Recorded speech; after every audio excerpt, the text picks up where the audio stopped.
Hello student, मैं वीरेंद्र कुमार आज फिर आपको क्लास 10th का जो केमिस्ट्री पोर्शन है उस केमिस्ट्री पोर्शन का अध्याय 1 जिसमें रासायनिक अभिक्रियाएं एवं समीकरण के बारे में दिया गया है उनसे संबंधित कुछ बात यहाँ पर हम करने वाले हैं, जिसमें क्वेश्चन के द्वारा आपको उनके आंसर सहित रिएक्शन मतलब अभिक्रिया भी आपको दिखाया जाएगा। चलिए चलते हैं पहला क्वेश्चन पर। पहला क्वेश्चन है संयोजन एवं वियोजन अभिक्रिया की परिभाषा उदाहरण सहित लिखिए। तो देखिए यहाँ पे दो चीज़ दिए गए हैं, संयोजन, एक मिनट पेंसिल इसका मोटा कर लेते हैं।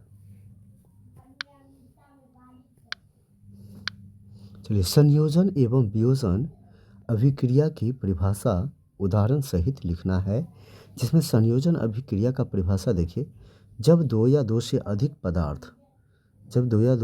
पदार्थ मिलकर एक ही उत्पाद बनाते हैं उसे संयोजन अभिक्रिया कहते हैं।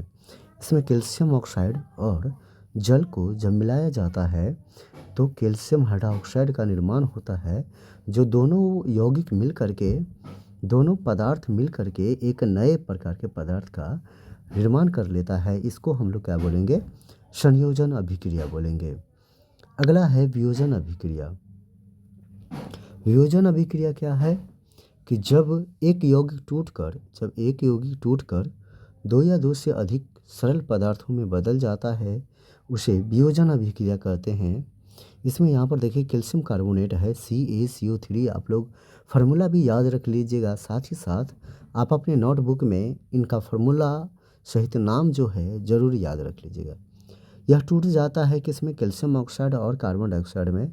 जो कार्बन डाइऑक्साइड मैंने आपको क्लास में बताया था कि कार्बन डाइऑक्साइड एक प्रकार का गर्म गैस है, और ये हल्की गैस है, गर्म गैस और हल्की गैस है, वो यहाँ से निकलेंगे। चलिए अगला सवाल है क्वेश्चन नंबर 2, जिसमें आपको कौन सा क्वेश्चन पूछा गया है? ऊष्माक्षेपी अभिक्रिया और ऊष्माशोषी अभिक्रियाओं का क्या अर्थ है, उदाहरण से समझाएं। इसका आंसर है कि ऊष्माक्षेपी अभिक्रिया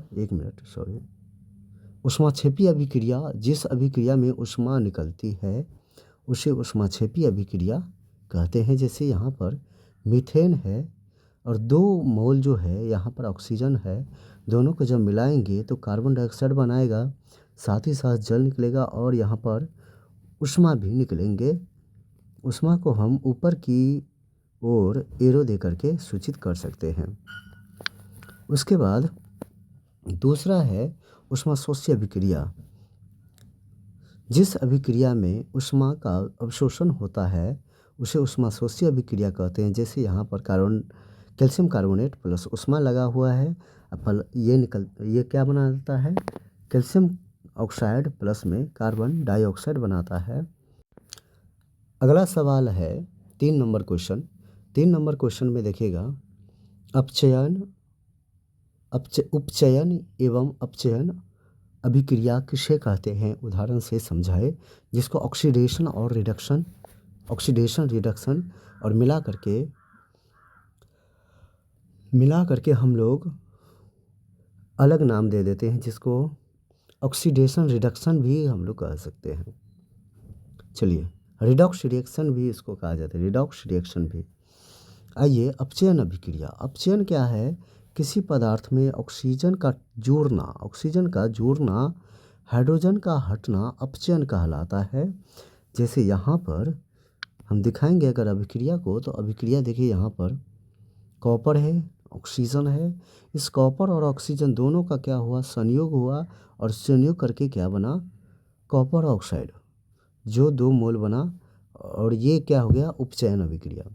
आइए अपचयन अभिक्रिया जिसको रिडक्शन कहेंगे, किसी पदार्थ में से ऑक्सीजन का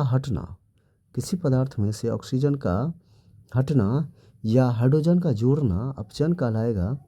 जैसे इसका अभिक्रिया यहाँ दिया हुआ है,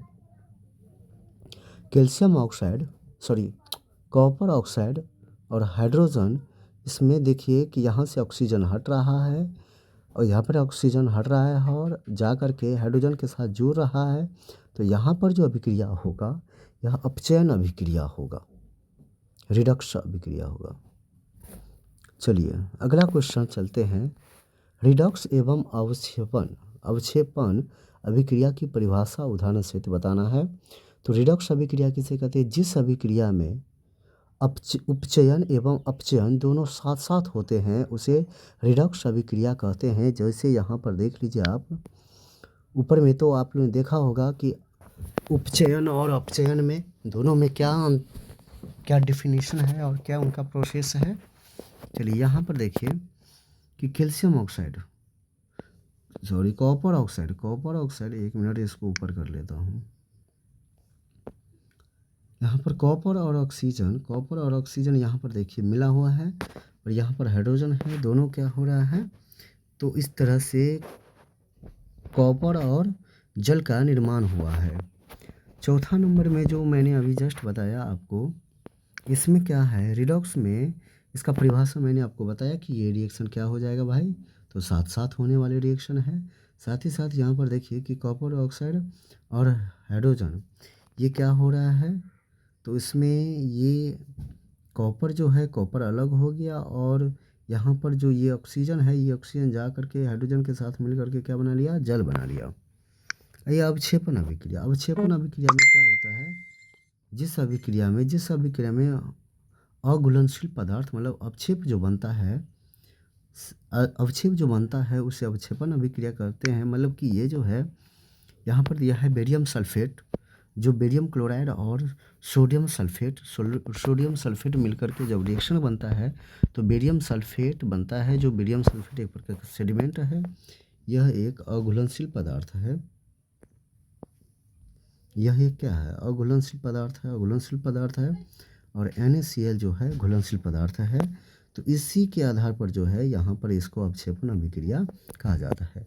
ठीक है दोस्तों, तो यहाँ से ये 4 क्वेश्चन आज मैंने आपको डील किया जो केमिस्ट्री का था, और इस सब चीज़ का आप स्क्रीनशॉट कर सकते हैं, अन्यथा आप अपने नोटबुक में नोट कर सकते हैं। और जो भी इसमें त्रुटि है उन सबको आप, या जो भी क्वेश्चन है वो आप कमेंट बॉक्स में डाल करके हमसे आप आंसर प्राप्त कर सकते हैं। ठीक है, धन्यवाद।